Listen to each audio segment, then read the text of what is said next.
They said Epsilon Prime would be the jewel of humanity, a world reborn from steel and soil.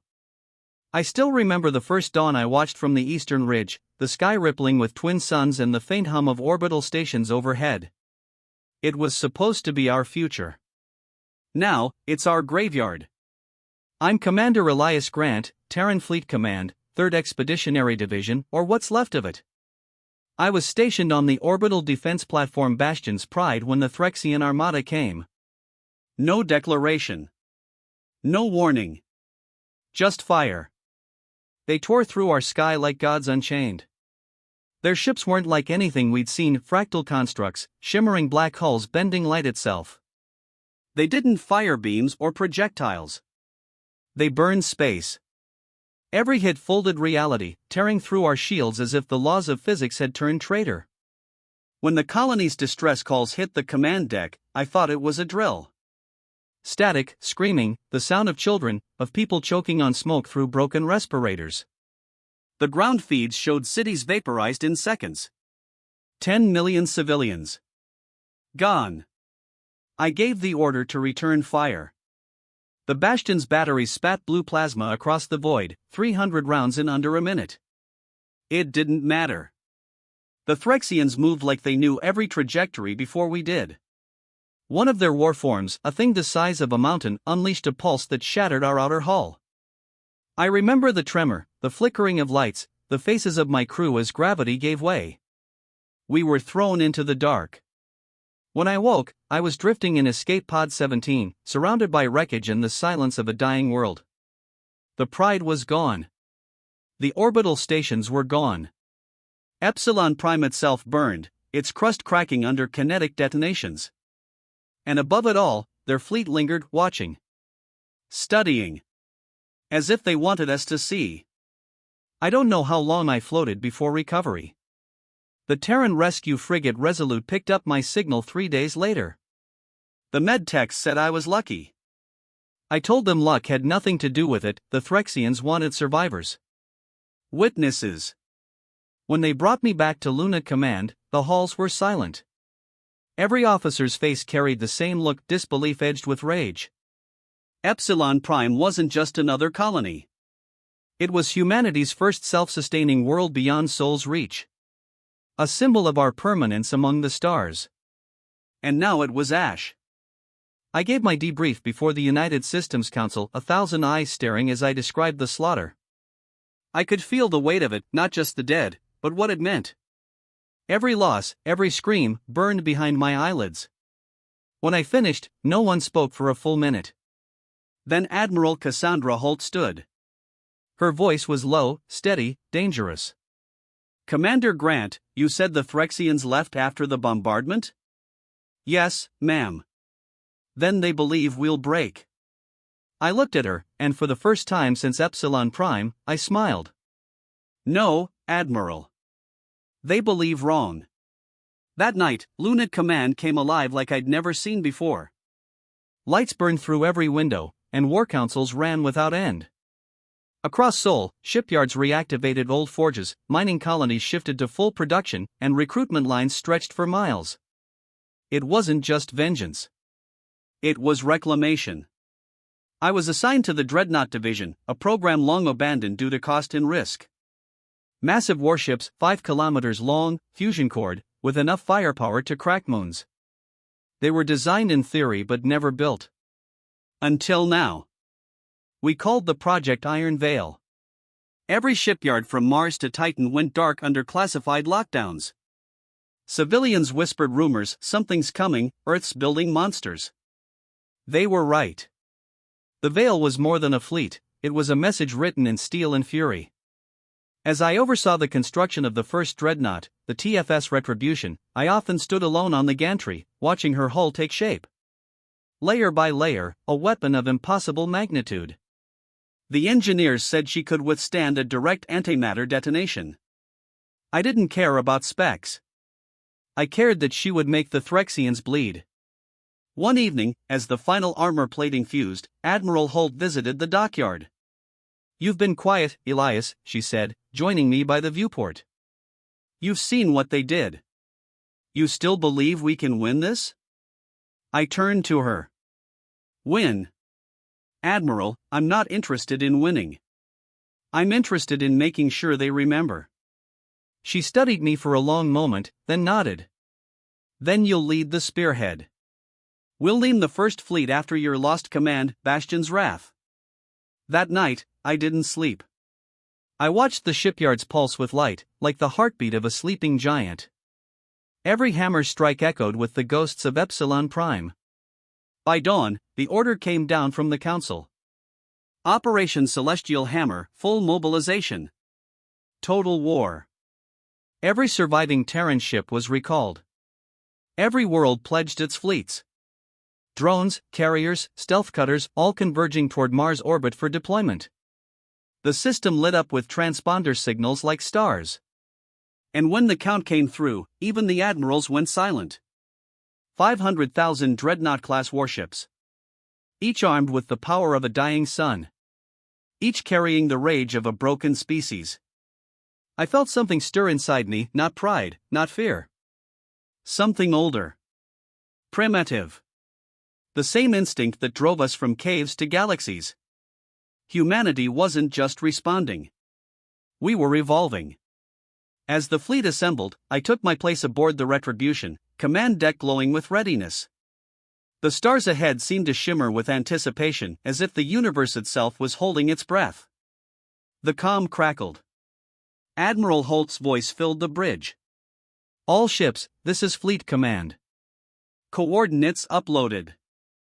Phyrexian incursion origin confirmed. You know what they did. You know why we're here. She paused. For Epsilon Prime. The crew repeated it like a vow. For Epsilon Prime. I gripped the armrest as the engines roared. Space folded before us, a tunnel of light and fury opening to the unknown. They burned our colony. Now we burn their empire. They say the void has no sound, but when 500,000 dreadnoughts wake at once, even the stars seem to listen. The launch from Mars orbit was chaos wrapped in beauty. Streams of fusion light carved arcs through the dark, ship after ship sliding into formation. From my vantage point on the bridge of the Retribution, it looked like the birth of a new galaxy, one built not from matter, but from vengeance. For the first time in human history, every colony, every shipyard, every fragmented faction stood united under a single flag. Earth's flag. The command net was alive with voices, engineers fine-tuning reactor sync, navigators checking jump paths, squadrons requesting clearance. Beneath the noise, I could feel something deeper, a pulse.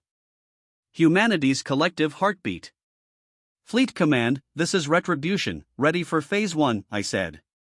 My voice barely wavered, but my hands clenched behind my back. Copy that, Retribution. Admiral Holt's tone was steel wrapped in calm. You lead the first strike. The Phyrexian source system is charted as Delta 12. Expect resistance. Heavy resistance. Resistance.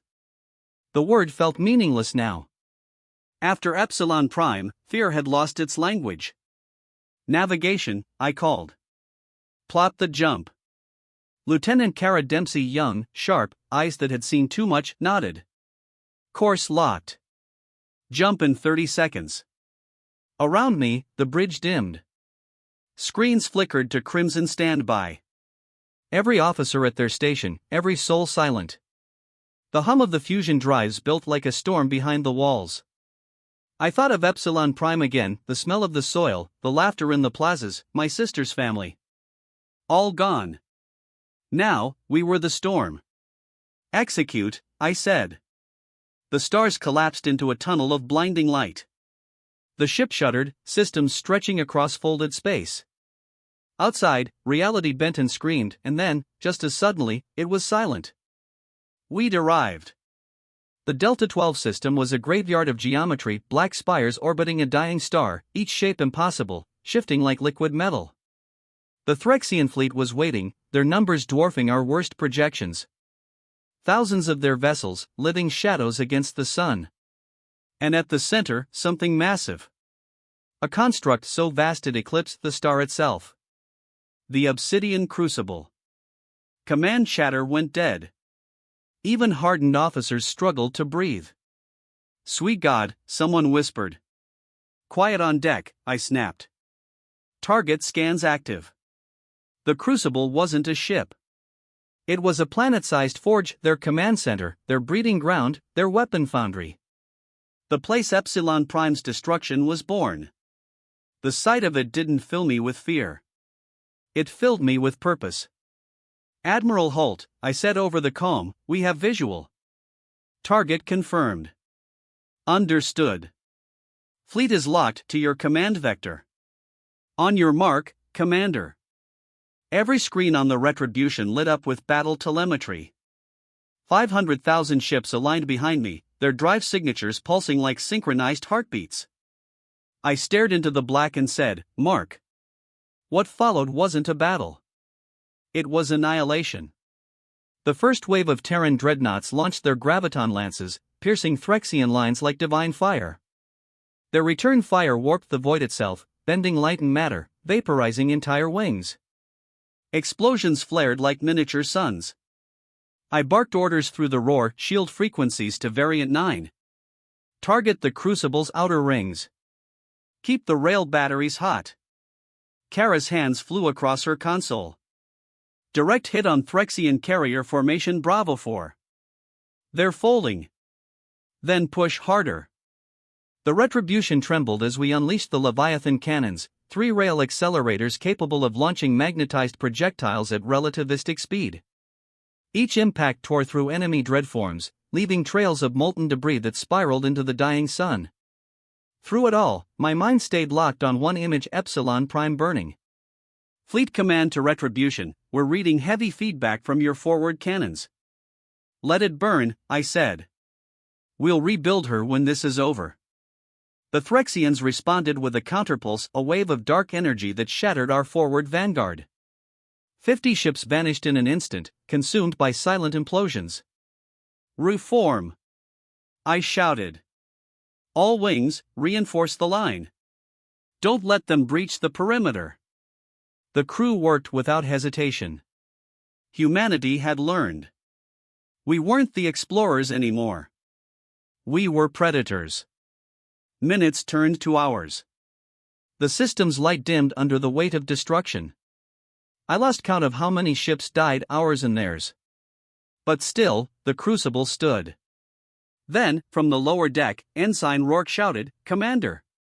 We're picking up massive energy buildup from the Crucible's core." On screen, the hollow image expanded, showing the Threxian construct pulsing like a beating heart. Energy spines flared, forming a vast lattice of light around it. It was charging something. Something catastrophic. Admiral Holt's voice cut through. "Grant, you need to disable that core now. If it fires, it'll take half the fleet with it." "I see it," I said. "I'll take a strike team." "Negative. You're not leaving that bridge. With respect, Admiral, you need someone who's been inside their pattern fields before. I've seen their structures up close. I know how they think." Silence. Then, softly. "Then Godspeed, Commander." I handed command to Kara. "If I don't make it back, finish the job." She swallowed hard but nodded. "Yes, sir." Minutes later, I was in the dropship Vigilant, skimming over a sea of molten metal toward the Crucible's surface. The hull glowed from heat, alarms blaring from energy surges. My strike team of 12 said nothing, eyes locked, hands trembling only slightly. The landing was chaos, atmosphere shifting between liquid and gas, gravity distorting. The Crucible wasn't made for humans. Its corridors twisted like veins, light pulsing from within the walls. We planted charges at critical conduits, moving fast. But I could feel it: the Crucible wasn't a machine. It was alive. Watching. One by one, the lights around us began to shift from blue to red. "They know we're here," Sergeant Vance muttered. "Then move faster." We reached the core chamber, a cathedral of energy. A pulsating sphere of dark plasma hung in suspension, crackling with every heartbeat. It was beautiful. Terrifying. "This is it," I said. Set the final charges. Then a voice, not human, not sound, but inside my head. You come again, children of Ash. I froze. The others staggered, clutching helmets. We gave you light, and you forged weapons. We gave you stars, and you brought war. I realized then, the Threxians weren't just conquerors. They were something ancient, maybe creators. Maybe something worse. But the time for revelation was over. We didn't start this, I whispered, arming the detonator. We're just ending it. We fled back toward the dropship as the charges detonated. The core erupted in a wave of light so bright it turned night into memory. From orbit, I saw it, the crucible tearing apart, a chain reaction consuming every Threxian ship within its reach. Admiral Holt's voice came through, shaking with awe. Grant, you did it. Not yet, I said, watching the debris scatter like ash. They'll come again. They always do. Then we'll be ready. As the retribution turned toward the dimming star, the fleet followed in formation. Half our ships gone. Half our strength burned away. But our will unbroken. We weren't explorers anymore. We were survivors. We were vengeance incarnate.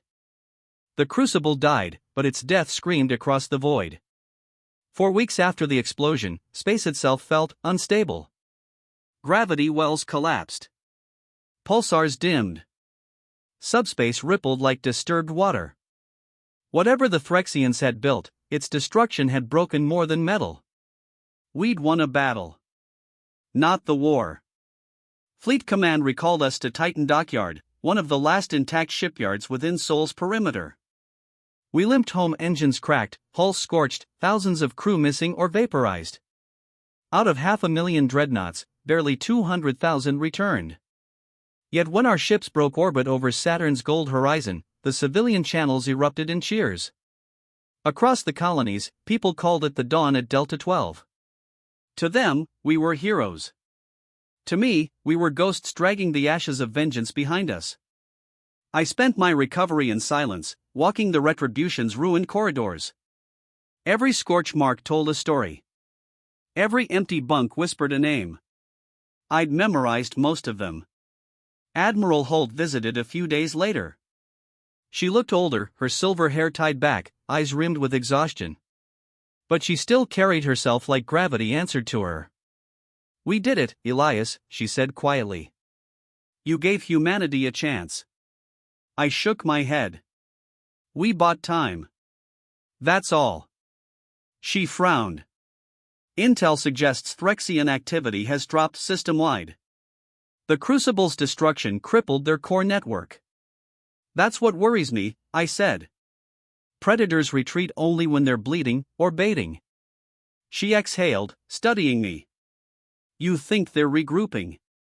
I think they're waiting for us to celebrate. Silence stretched between us. The hum of the ship's reactors filled it. Then what do you propose? I looked through the viewport. Saturn's rings glowed like frozen fire. We take the fight to their origin point. Not their forge. Their home.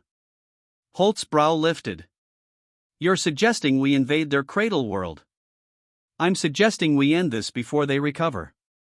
She was quiet for a long time. Then she nodded once. You'll have what you need. And she meant it. Within weeks, the call went out: Operation Black Horizon. Every surviving dreadnought rearmed. Every colony emptied its reserves.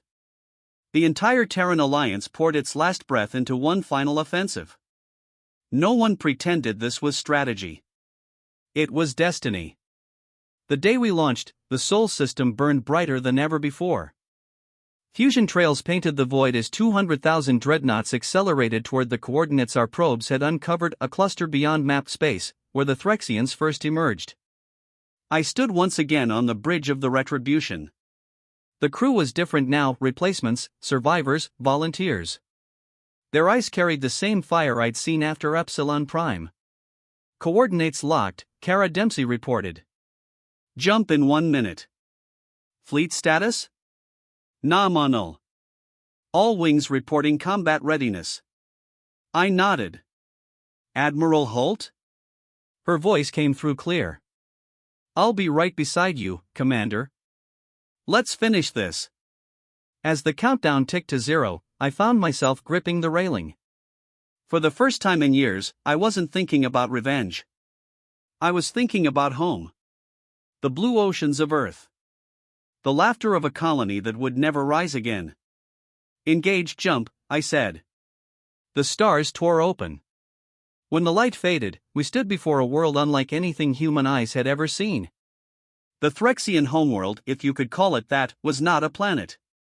It was a living sphere, wrapped in tendrils of crystal and black flame, orbiting a dying white dwarf. Structures miles high pulsed across its surface like neurons firing. It was beautiful. Horrifying. Jesus, Kara whispered. It's alive. It's their nest, I said. And we're the fire. All ships, Holt's voice rang out. Commence orbital bombardment. Do not stop until nothing remains. The order was met with silence and then 1,000 acknowledgements. The fleet opened fire. Beams of fusion light crossed the void, slamming into the Threxian sphere. The surface rippled, screamed a sound that vibrated through our bones. The entire world reacted, birthing thousands of defense spires, organic cannons that spat shards of energy across the stars. Ships exploded around us. Evasive maneuvers. Kara shouted. We've lost the Atlas, the New Madrid, and... The ship lurched as a blast struck our port side. Warning klaxons wailed. Hold her steady. I yelled. The Threxian world was fighting back with everything it had, not an empire defending its borders, but a creature protecting its heart. Admiral Holt's transmission came through, fractured by interference. Grant. We've located the neural nexus, the planet's control node. It's under the northern hemisphere. I see it. I said. The view ahead showed a massive pulsing structure, like an eye staring into infinity. All wings, focus fire on the nexus. Every remaining ship pivoted toward it, unleashing torrents of plasma. The Threxian planet writhed, its light growing frantic. Then the voice came again. You cannot kill the seed from which you grew. My blood ran cold. We gave you form. You are our echo.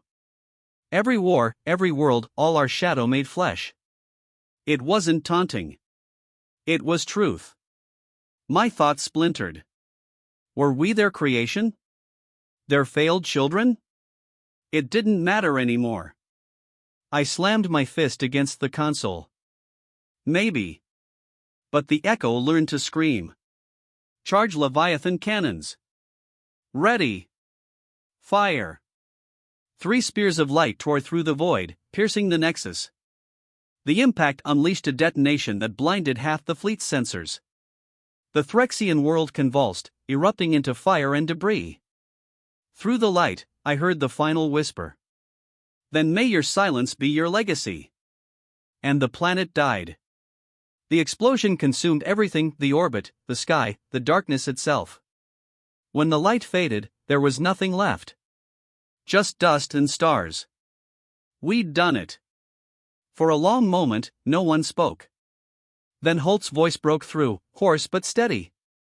This is Fleet Command. To all surviving ships, stand down. The war was over. Weeks later, I stood on the observation deck of Luna Command, Earth rising like a promise beyond the horizon. The fleets were returning, scarred but victorious. Billions would live because we refused to die quietly. Admiral Holt joined me. She handed me a data plaque. You're being reassigned, she said. Fleet Command wants you on reconstruction. Colony programs, peacekeeping, maybe even diplomacy, if that's still possible. I looked out at the stars. Do you think we ended them? She was quiet. I think we ended something. Whether it was them or us, time will tell. I smiled faintly. Then let's make sure humanity's what survives. She nodded. For Epsilon Prime. For all of us, I said. Outside the viewport, The stars shimmered, silent witnesses to a species that had crawled from its own ashes and dared to answer gods with steel. We'd burned our vengeance into the cosmos. We'd turned grief into gravity, loss into legacy. And as I watched the first colony ships rise once more toward the night, I realized what the Threxians never understood. You can burn our worlds. You can break our bones. But you will never silence humanity. Because we are the fire that learned to fight back.